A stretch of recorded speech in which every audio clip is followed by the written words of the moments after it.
As opioid overdose issues continue throughout the country, Virginia is equipping rescue squads with medicine to help. Yeah, a grant to provide Narcan has been made available to all squads in the Commonwealth. WDBJ7's Eamon O'Meara is live at the Blacksburg Rescue Squad. Eamon, does Montgomery County have a bad opioid problem?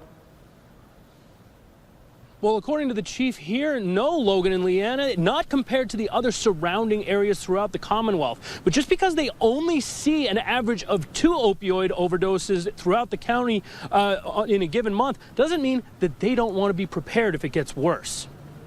Luckily, we haven't seen a big problem with that yet, and we hope we never do, but we want to be ready just in case. Blacksburg was given 24 doses of nasal Narcan, so there will be 4 on each truck. Chief English tells me pretty much every squad that applies will receive the Narcan grant, and it's open until the end of this month. There's also a great advantage to the nasal Narcan.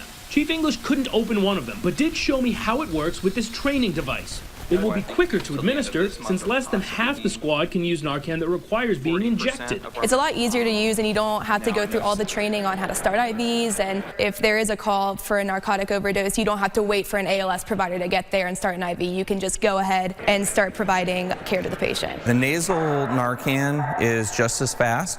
We give that, and within a matter of minutes, the person is typically awake. The chief says while he hopes drug problems never come to the area, these can also come in handy if a crisis breaks out. That's because having 24 extra doses at $50 apiece can be life-saving on some calls. Some patients may need more than 1 dose, especially if they got exposed to a large amount of opiates. So now we have those multiple doses on each truck.